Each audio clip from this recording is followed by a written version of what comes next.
Forest are desperate to sell. And if they're desperate to sell, we're going to address that in terms of what we're prepared to offer for Brennan Johnson. The Brennan Johnson issue will be dismissed because, again, that would set a precedent for all other clubs.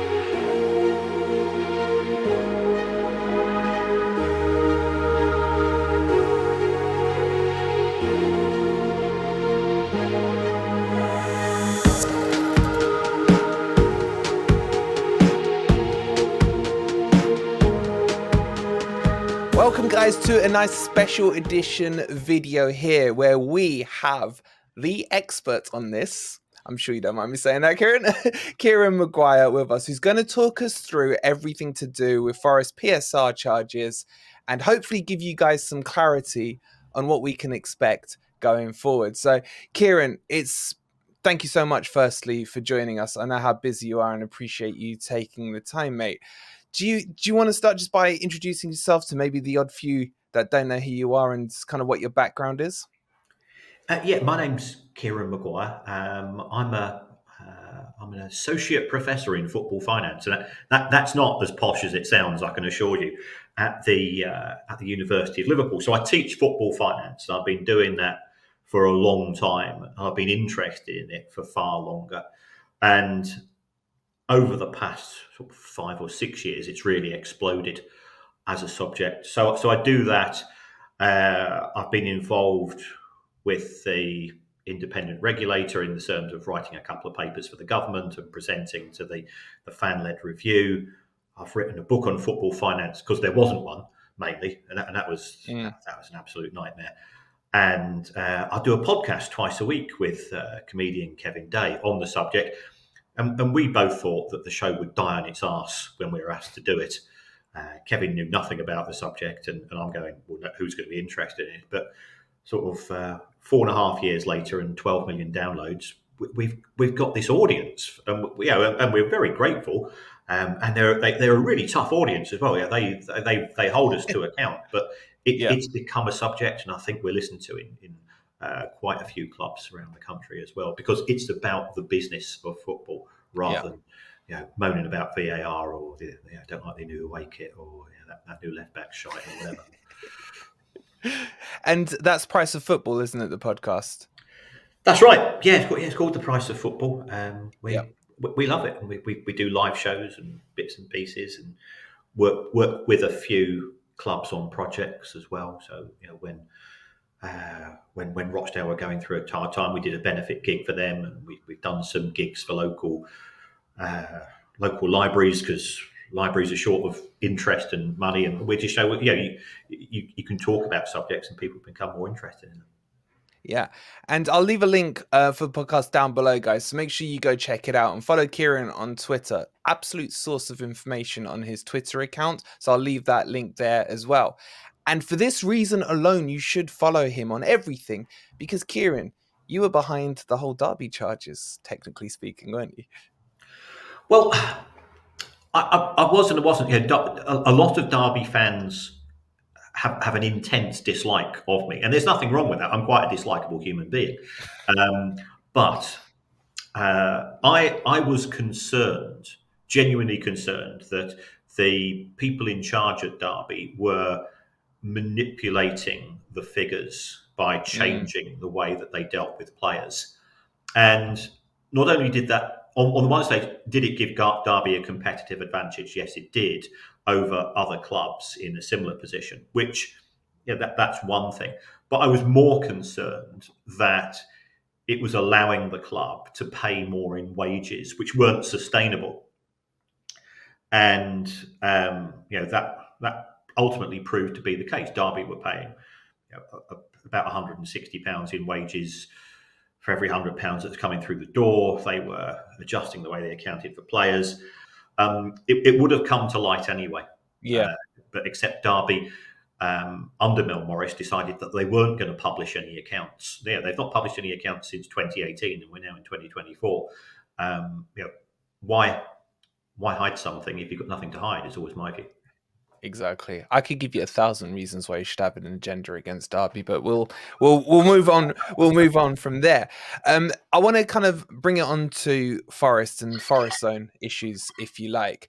But if we could, mate, because something I see a lot in the fan base at the moment is the references seem to be wrong, in my opinion. A lot of people talk about, oh, Forest have breached FFP, and then you got others that are saying PSR. Do you mind just giving us a quick overview of what the difference is between FFP and PSR, just so that the fans understand there is some kind of difference there? Ish. Um, in terms of the actual calculations, there is no difference. Mm, I think the problem that arose was that when the initial concept of financial fair play was introduced, and this was by Michel Platini, mm, Arsene Wenger as well, they said, well, we're worried about all of these football clubs having lots of debt, and we don't think that this is fair. And they were clearly aiming their gamma rays at the likes of Manchester City, PSG, and Chelsea. yeah. Um, Chelsea owed money to Roman Abramovich. He said, well, I'm never going to ask for it back. So therefore, where's the problem? Yeah. PSG and Manchester City are owned by Qatar and Abu Dhabi, respectively. And if you're familiar with the concept of Islamic finance, in Islamic finance, you don't have debt and you don't have interest. So Yeah. therefore, neither PSG or Manchester City actually owed money to banks. Yeah. So that sort of failed. Um, and then people said, well, if you're calling it financial fair play, surely we should be looking for some form of level playing field, because it's becoming too much of uh, a repeat business, in the Yeah. sense that Juventus were winning the Serie A nearly every year. Yeah. We've got two clubs winning La Liga. You've got Bayern Munich, 10, In 10 Germany. Yeah. Bundesligas in a row, and these were becoming dynasties. So, what if we want fairness? And I'm old enough to remember Forest, Villa, Derby, Leeds United, Blackburn Rovers, all of these clubs, Everton, all Yeah. winning the old First Division on merit.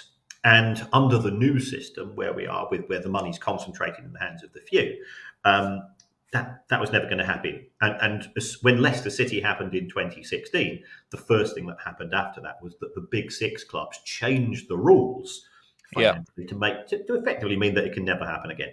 Mm, So people, I think, felt that there should be something fair about financial fair play, and then they realised there was nothing fair. So, in typical sort of mid-management style, they decided to change the name, and they sort of, so you can just imagine you've got 20 chief executives of Premier League clubs in a hotel conference room just off the M6, and somebody says, well, it's not fair, so we need to take the word fair out because fans think they're looking for something fair. mm, Let's make it sound sort of something.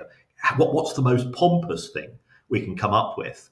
And well, profitability, that sounds good, and sustainability, that sounds good, which is absolutely ludicrous, because it doesn't encourage profitability and it doesn't yeah. encourage sustainability, but it sounds posh. So Buzzwords. Yeah. yeah, so it was really a relabeling of financial fair play, Mm, in terms of the old rules, because the decision to set up a break-even model, where in the case of the Premier League you're allowed to lose 105 million pounds over 3 years, and in the case of clubs in the Championship, 39. Those broad rules have been maintained despite the change in the name. It's a bit like the Premier League used to be called the First Division, and the yeah. Championship used to be called the Second Division, and then it Yeah. became the First Division. And it's more to do with that than anything in terms of the. And just to ask on that point, sorry to interrupt you, where you said the 20 chief execs sat down. Does that then, did they get a say in what happened in, say, the championship? or was it the 92 that would do that? Because would it be 14, if I'm not mistaken, would have to vote it in any decisions made from the 20? But did they get a say across the whole thing? Well, they do in the sense that when the rules were introduced in the Premier League, and the Premier League is a separate body to the EFL. So Yeah, you've got the 20 and you've got the yeah, 92. Now, as yeah, far as the 20 are concerned, you have to have a 2/3 majority for a decision to go through. Now, yeah, historically, that's always been 14 yeah. voting in favour. But as we saw in relation to the meeting last week, if you've got clubs abstaining, you're still looking for a 2/3 majority of the Mm, ones that are choosing to vote. So it can get mm, quite complicated. But the Premier League introduced something called solidarity payments, which they said to the clubs in the EFL, we will give you a slice of our TV deal. A very small right. slice, but a slice all the same. Mm, And that's worth around about £4.5 million a season to a club in the Championship and about 500 grand to a club in League Two. So we're talking fairly big potatoes. And they said to the EFL, if you want to continue getting these solidarity payments, and the clubs in the EFL go, well, yeah, we do actually. What mm, we want you to do is to effectively adopt our rules with right. different limits as Yeah. far as the championship was concerned. Initially, the clubs in the championship said, right, we're going to have a position where we don't lose more than £3 million over Wow. 3 years. They really were going for Yeah.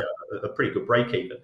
But as the Premier League TV deals became more and more lucrative, the clubs Mm, in the Championship said, if we do that, we will never be able to match those clubs who are yeah. in receipt of parachute payments. So the 3 million went to 39, which is the position we're in at present. And then you've got separate rules for League One and League Two, where you've got effective wage caps. In League One, it's 60% of revenue, and in League Two, it's 50%.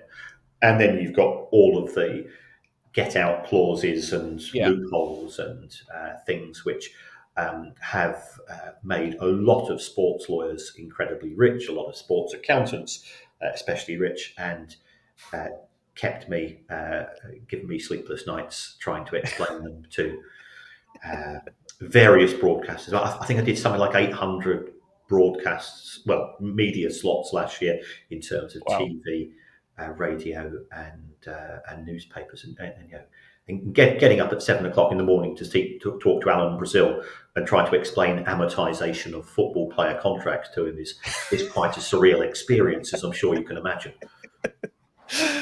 Oh God. So you've been kept busy, mate. And yeah, that kind of it's very interesting what you've said there, the way it breaks down. It almost feels like the Premier League of the Pied Piper.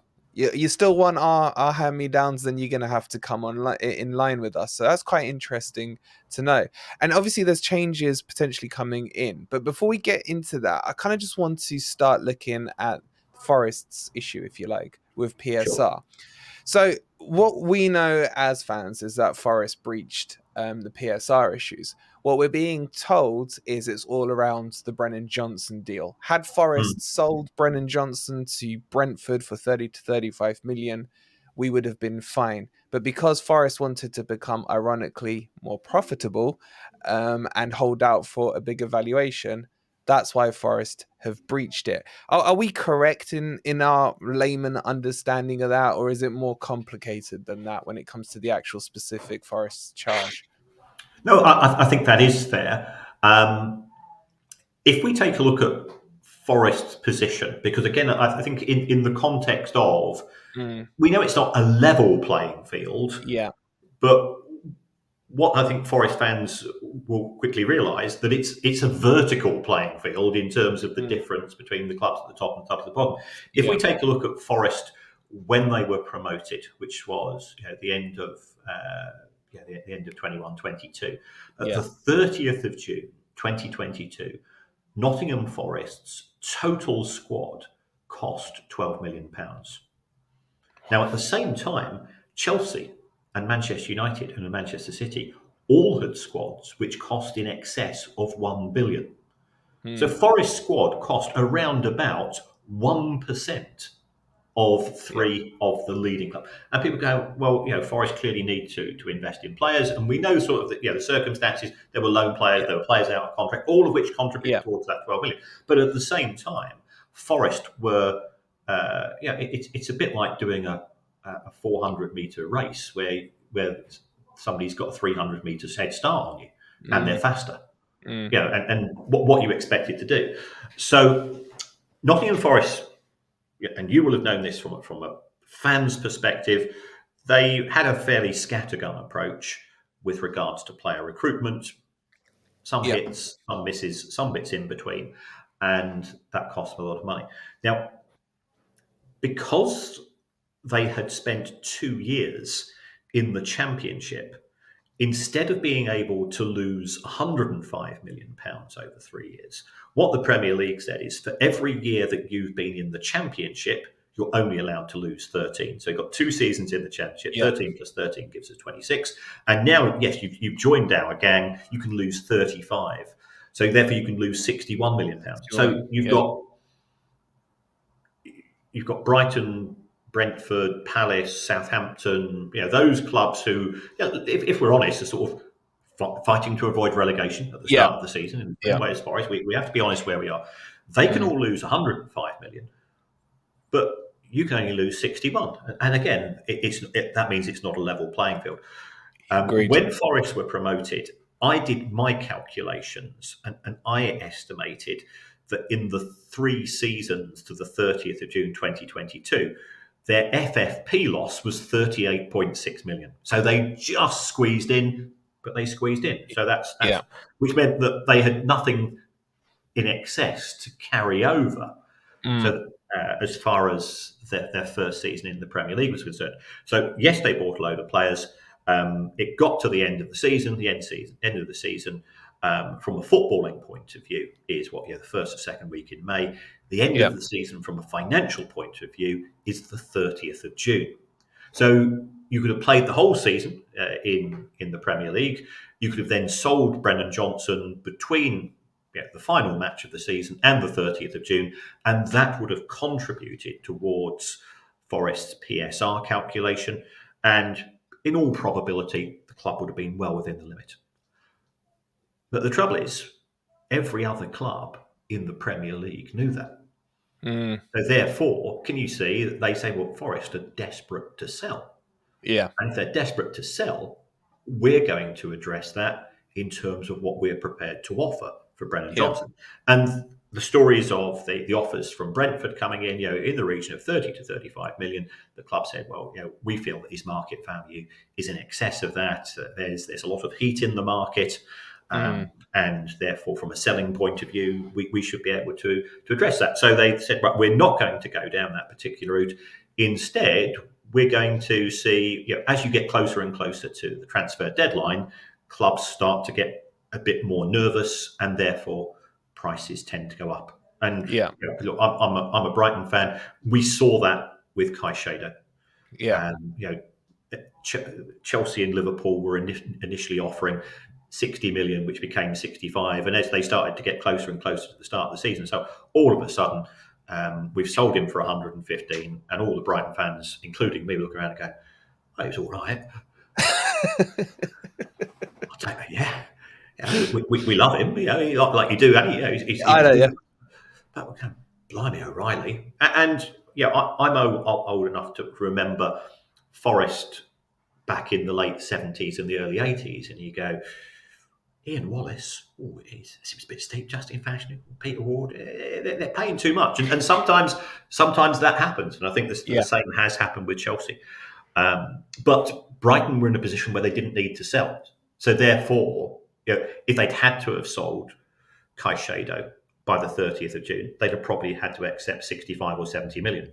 Forest say, well, we're going to take exactly the same approach. We want to maximise what we consider to be the market value for Brennan Johnson, and eventually that came to pass. That effectively on deadline day, 47.5 million, and that's fine. And we've got the way that deal would have been organised is that Spurs would have probably put down a third of it immediately. They'll pay a third on the 1st of September 2024, 3rd and 1st of September 2025. Do Forest have the cash to operate as a business for the next 12 months? Yeah, Mr. Marinakis, very wealthy man. So there's not a cash flow issue. I believe I heard they took it as a loan from the bank that Spurs then picked up the money for. They passed that loan on to Spurs, so that Forest got the cash as well up front, so they could conduct the Sangare deal and everything. Spurs did was what Forest did was say, right, what we can do, we've got 2 IOUs from Spurs. For the 1st of September 2024, 1st of September 2025. And what they've done, they pop along to banks. I've got a couple of IOUs here, signed by Daniel Levy. Daniel's a good guy. They're worth 16 million pounds each, 32 mil. Tell you what, give us 28 cash now, and you can collect the IOUs from Daniel. And the bank said, it sounds like a fair deal. That is very, very common in football. Okay, the invoice discounting happens all the time. It's great for me because it gives. I'm always desperate to fill space in my class, and I can do a whole lecture. In fact, I've just done a whole 2-hour lecture on how to go through the funding of an individual deal and all of the lunacy that goes along with that. It's great fun. Can I ask just a question on where the deadline was approaching? What I think we would like to know as fans, I don't know if you would know the answer to this or not, is would Forest have been fully aware of their position in terms of how close or not they were to that, the cliff edge, if you like, of the 61 limit? And would they have knowingly done this, knowing that there could be repercussions from the Premier League? Would they have spoken to the Premier League about this as well? I don't know if you would have any insight into that or not, but as fans, we want to know, well, was there a lack of competency potentially from Forest, and they found out that suddenly, oh crap, we've breached here, what were we doing? Or would they have done it kind of almost knowingly? Well, if we take a look at the independent commission report in respect of Everton, it was very clear that the Premier League had said to Everton, look, folks, you're pretty close to the line. And when Everton bought a player, they said, we think, unless you sell somebody, we think you've got a problem. So the Premier League's not saying you can't put through an individual transaction. You say, right, if you've done this, then you need either to cut your wage bill, you need to sell a player, you need to put some players out on loan. One can only assume that they have been through the same process with Forest. Now, Forest's position was slightly different in the sense that Forest were brand new to the Premier League.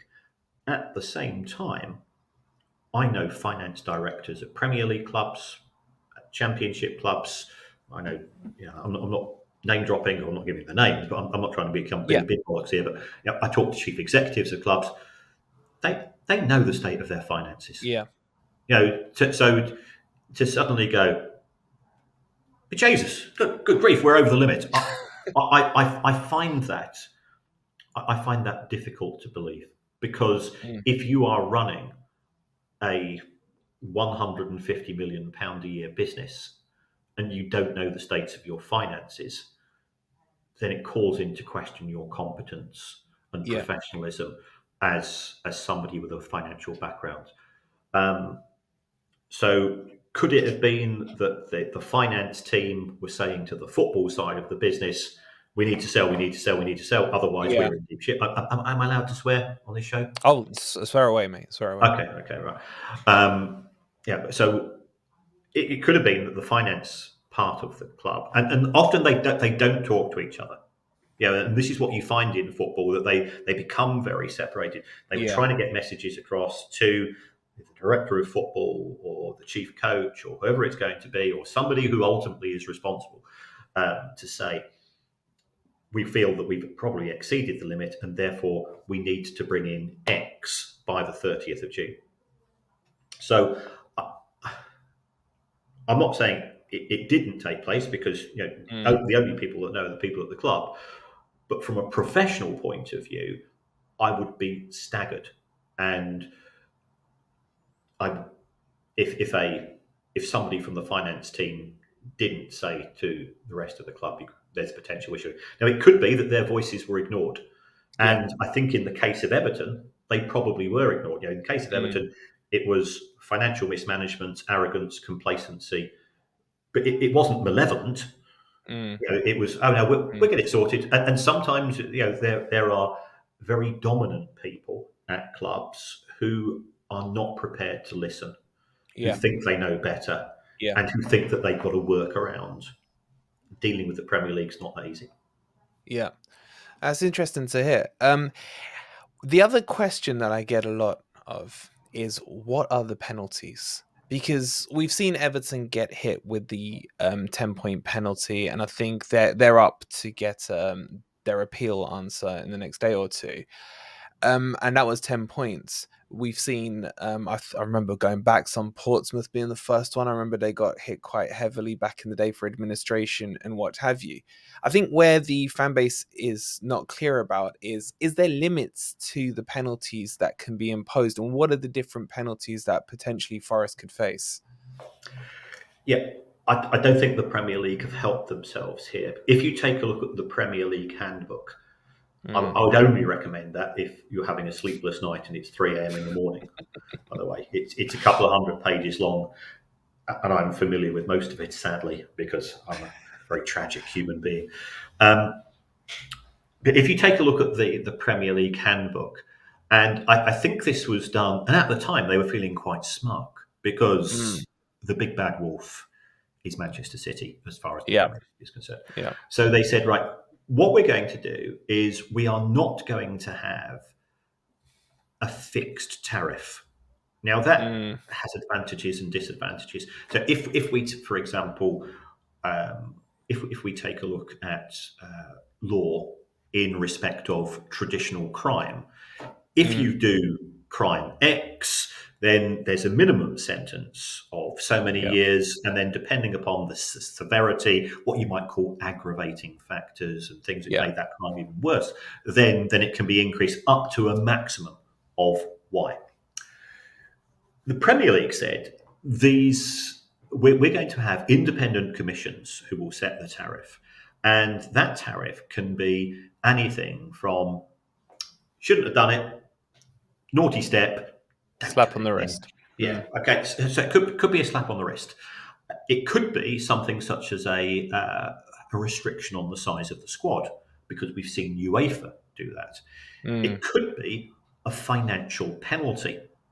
Now, the concern with financial penalties, we saw Paris Saint-Germain and we saw Manchester City both get financial penalties from UEFA in 2014. Yeah. The cynics would say, if you are a natural resources rich state and you've got unlimited resources, giving them a financial penalty is not a The cost of deterrent. doing business. Yeah. It's absolutely cost of doing Yeah. business. So, and without wanting to bring other issues, if you take a look at the complete failure of the UK water industry in terms of Mm. behaving like adults, they worked out that the cost of paying fines for having leaking pipes left, right, and centre is cheaper than actually having to repair the pipes. So Yeah. we'll just pay the fines. That's fine. Yeah. So the fear, and I think it was a genuine fear of the Premier League and other clubs, was if we allow this to be the case, then Manchester City and Chelsea, and potentially anybody who comes into owning a football club from perhaps a similar background, will say, okay, we'll just pay the fines. Mm. So therefore, it had to be something which was linked to what was happening in terms of the club's football position, and Football, yeah. On the therefore pitch. points penalty, or as we've seen in Italy, we've also seen in Scotland, demotion from the league Mm. itself. So that was what the Premier League said. Effectively, you do whatever you want. And you rightly raised the issue of Portsmouth Football Club. They went into administration, got a 9-point deduction. That's really been the only one. I think Middlesbrough got a points deduction for failure to honour a fixture back in many, many years ago. But it was only We two. had the transfer embargo as well back in the Dougie Friedman days as well. So That's right. yeah, that's Yeah, and transfer embargoes are very common in the EFL. mm. Um, So that's where we were, and I think the Premier League was feeling quite smug with regards to that. But of course, it meant in the case of Everton, they were given a 10 points deduction, and nobody could say, okay, well, where does the 10 points come from? You know, Mm, why 10 mm, points and not six? Why 10 points and not four? You know, so this has been the argument which has been put forward by people who support Everton, people who are sort of looking for some sort of logic in it.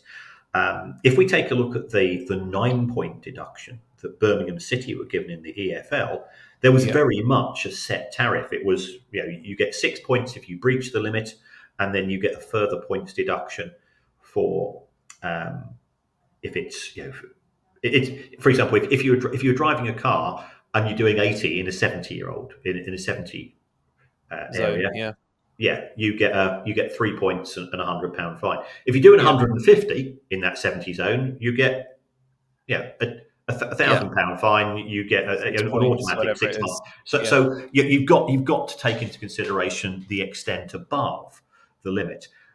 So Everton have been given this 10 points. Birmingham, it was 6 points plus I think sort of 4 or 5 for the amount that they went over the limit, and then they had 2 points reduced for what we call mitigating factors. And in the case of Birmingham City, they self-reported. They said, "Uh oh, we've Hands we've up. messed up here," Mm, and yeah, and it's exactly the same if we look at it from a point of view of criminal law. If you've committed an offence and you walk into a police station and you say, "Look, it was me," then that would be taken into consideration.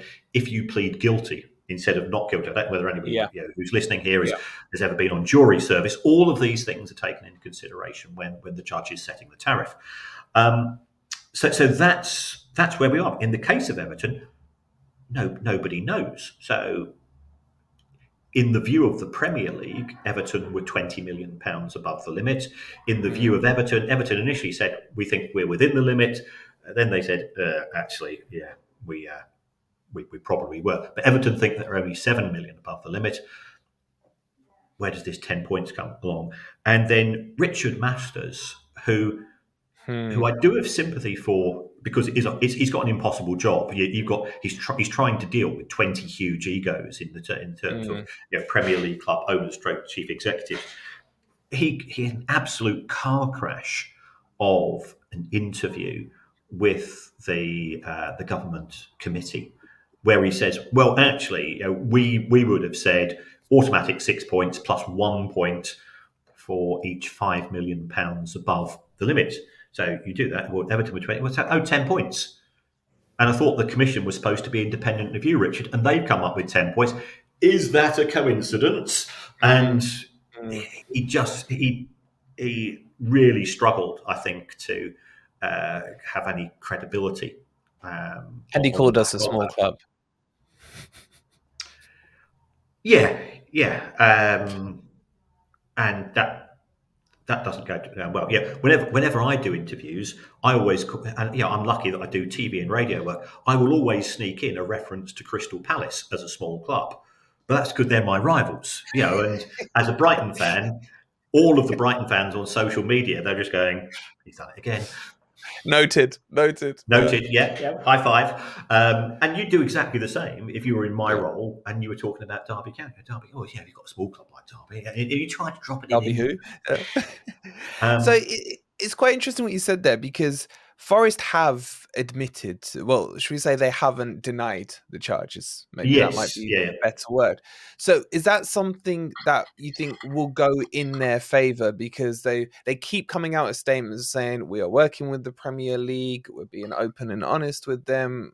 Basically, we've accepted what they've had said. Is that part of the plan? Do you think with Forest that okay, if we've put our hands up and admitted it, whereas Everton maybe argued it back and forth a couple of Mhm. times, that should work a bit more in Forest's favour?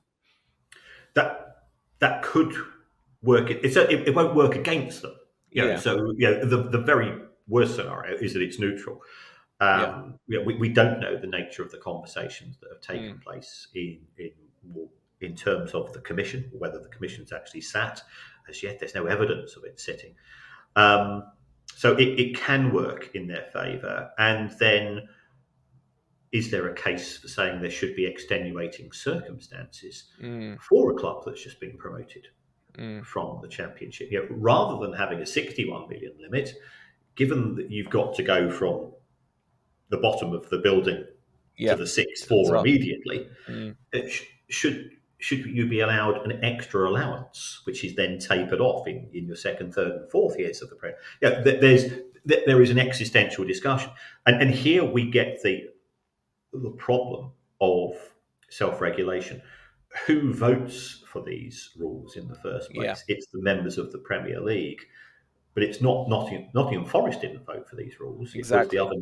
Now, if you are an established club in the Premier League, let's say that you're a West Ham, a Villa, a club like that. And Mm, I know Villa have been down a couple, in the yeah, Championship, but yeah, they what you would yeah. call sort of, Everton themselves. Crystal If you Palace. I know you didn't use them as the well, yeah, example, yeah, but yeah. Even a small club like Crystal Palace, it can happen to them yeah. too. Um, what do you want to happen? I saw the small corner. I caught it. What do you want to happen to those clubs that have just been promoted from the Championship? You want them to get relegated. Exactly.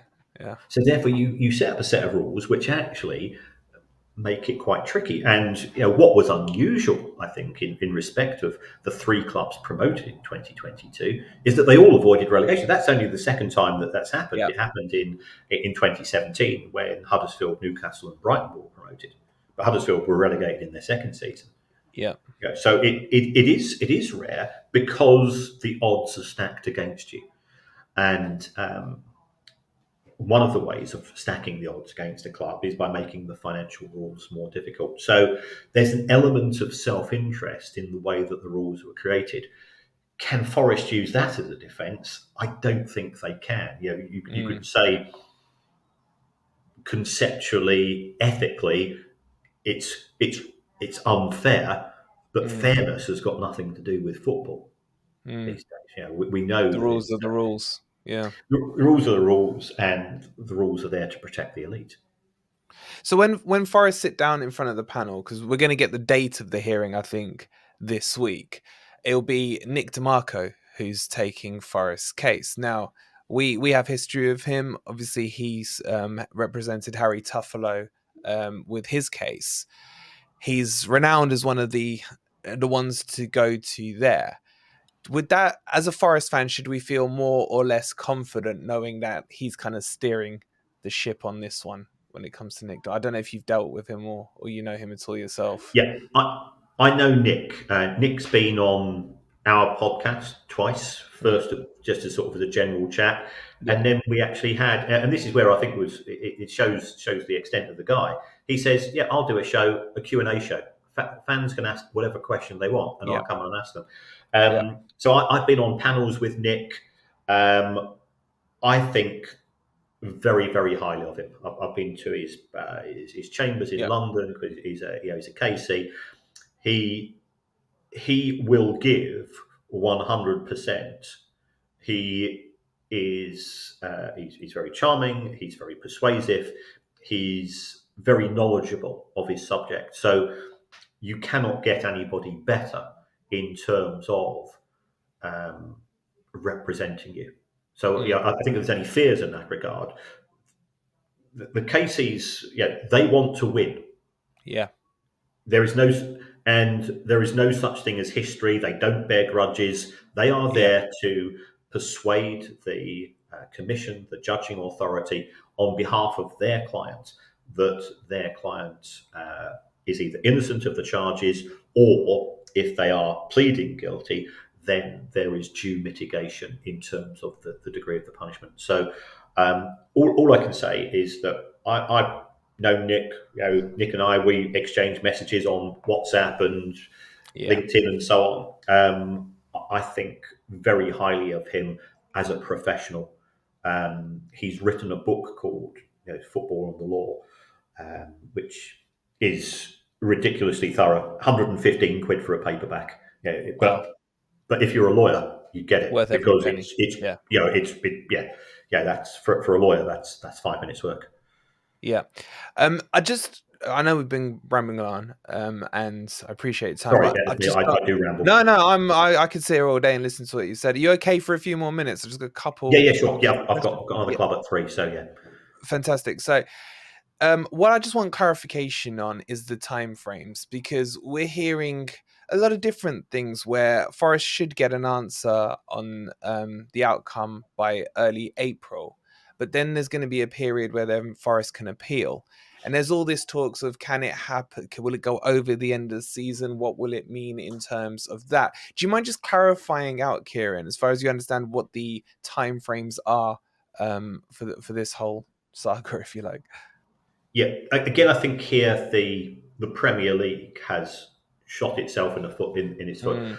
Mm, You used to until last season, you used to have to submit your accounts to the Premier League by the 1st of March, yeah, and there was no urgency to deal with a case during the season. In terms of what happened with Everton, in the sense that Everton didn't publish their 2022 accounts until effectively the end of March, or they submitted yeah, them to the Premier League. It didn't give the Premier League enough time to take a look at them, to put together a commission and to have a judgment. And that meant that you had Leeds United, Leicester City, and Southampton being relegated in respect of charges against Everton, which it surely should have been heard of in 22-23. yeah, So therefore, the Premier League changed the rules. So rather, the owners of Premier League clubs decided yeah. to change the rules. So the rules follows, as we stand, are as follows. You must submit your accounts by the 31st of December of that year. So for 2023, Yep. the Premier League then has 14 days to take a look at 20 sets of accounts and say, club X, Y, and Z, we think you're above the limit. We're therefore going to charge you. And then the commission should sit and should give a verdict. Now, there's no deadline in the Premier League handbook as to when that verdict should be, but the aim is for it to take place in the season. Mm. And I think this gives problems in 2 areas. First of all, as you rightly said, Wolfie, what happens if there's an appeal? And Yeah. if that appeal goes beyond the end of the season, then we've got complications, because players get bonuses, players have to take consideration of potential pay cuts if the club's been relegated. There are issues in Relegation terms of clauses on their fees relegation could kick clauses. in, things like Yeah. that. Yeah. And there's also the real human cost. Players are one thing. Players have got a nomadic career, Mm. and they will, in all probability, if you're a Premier League player, you will find somewhere to play next season. What about the backroom staff? What about the Yeah. people you've recruited in the media Yeah. department, because you've now got to go and satisfy? People are going to lose their jobs if Yeah. Nottingham Forest or Everton or Leicester or Southampton or whoever it's going to be. People are Yeah. going to lose their jobs on the back of relegation, and that's the true human cost. Well, that decision has to be deferred. So you're creating uncertainty. You're creating stresses and strains in what is already, let's face it, living in 2024 is no fun. Exactly. I'm in the 60s. I cannot remember a more miserable time of my life from a general externality point of view, and that Yeah. just adds to the aggravation. So you've got that, and then from the club's point of view, if Forest are playing 24-25 in the Premier League, you should be recruiting players, because we assume that the transfer market takes place in June, July, and August. It doesn't. Happens now. You are talking to players who you might be signing at the end of the season Yep. already. And Yep. I know it shouldn't take place, but we're living But in it the real does. world. Yeah. Yeah. So if you've got an appeal which drags on until May and June, you can't budget for that next season. So again, it's Mm. putting you at a disadvantage. It's putting another club who potentially could survive or not survive. It's putting them at a disadvantage. Yeah. So that's the issue in terms of the appeal. And then you've got the initial verdict. Well, Forest have still got to come to Brighton this season. Now, it could be, let's say, worst case scenario, that they get found guilty by the commission, and they get a 6 or an 8 point penalty. Mm. And therefore, you come to the Amex and you say, right, we need to beat Brighton. We need to be going for 3 points. Yeah, But you see, if the commission hasn't taken place, you might be saying, well, I settle for a point today, guys. And exactly. then if the commission then Exactly. says, the week after that match takes place, Yeah. 8 point deduction. Well, if we'd known that, we'd have gone all guns blazing. And I know you say, well, this is my club. We aim to win every match. No, you don't. We all No, know but that. you're absolutely spot on, because it could be the scenario where Forest need 1 point because it's been a 6 point deduction, but Yeah. because you're not sure and they overcommit and try to go for a win, they end up with no points. So it's huge. These points make a massive difference. I think that's a cracking point. Yeah.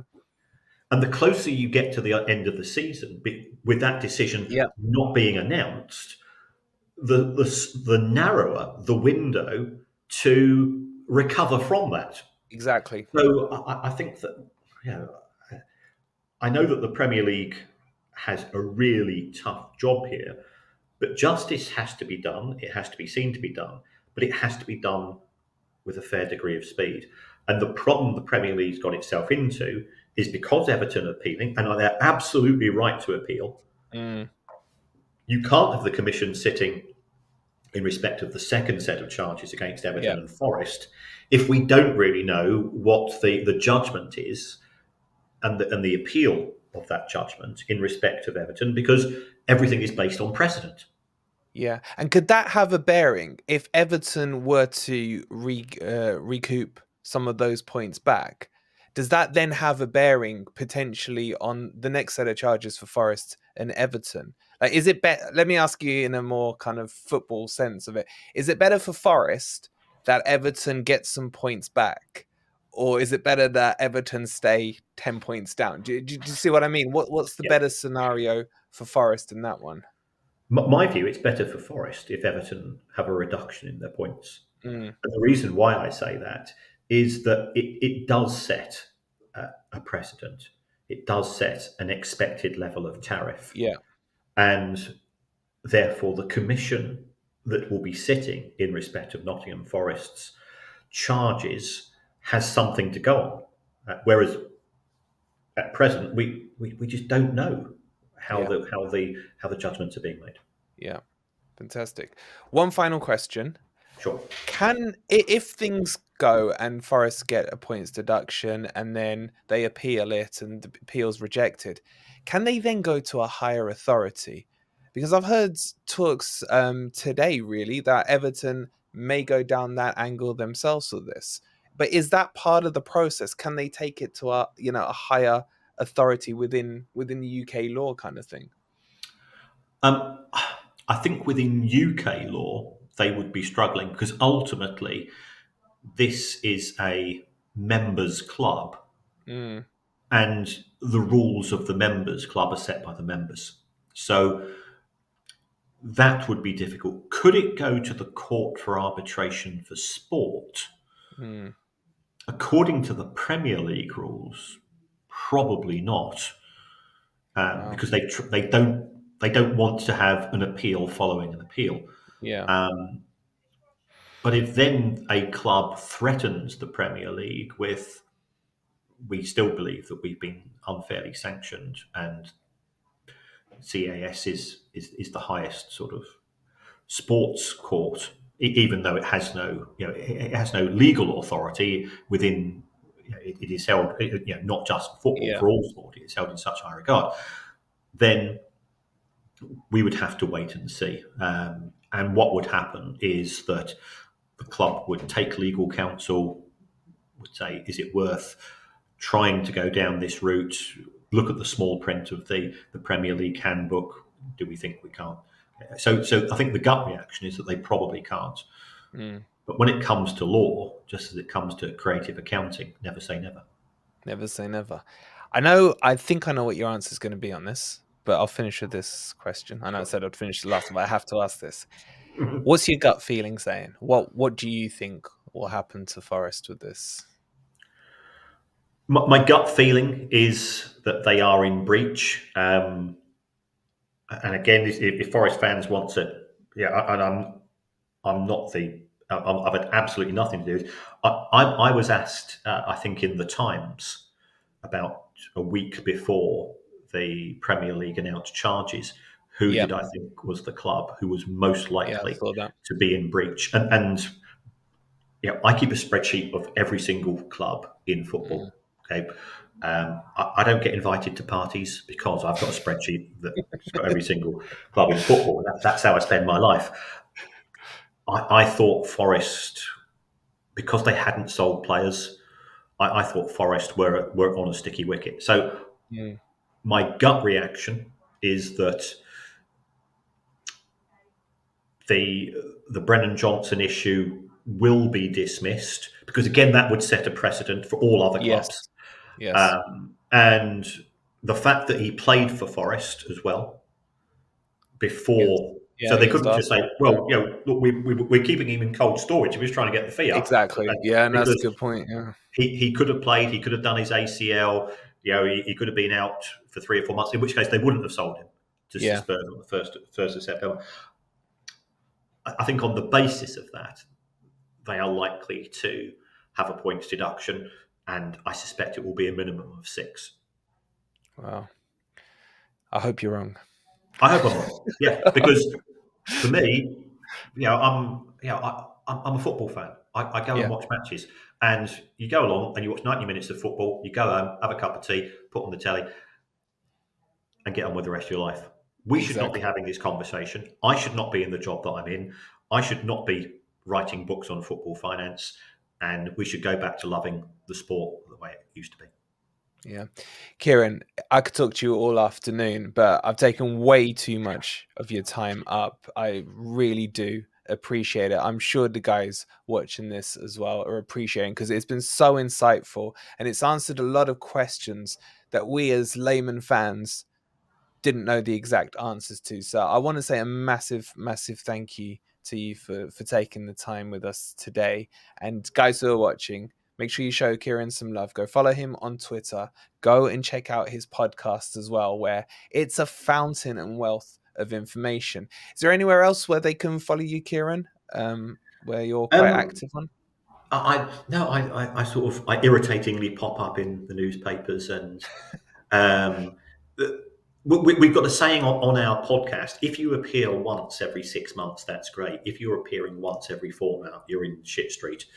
Um, Forest are appearing a little bit too often at present. Yeah, absolutely. Brilliant. Guys, thank you so much for watching. Please don't forget to like and subscribe, and we'll see you on the next video.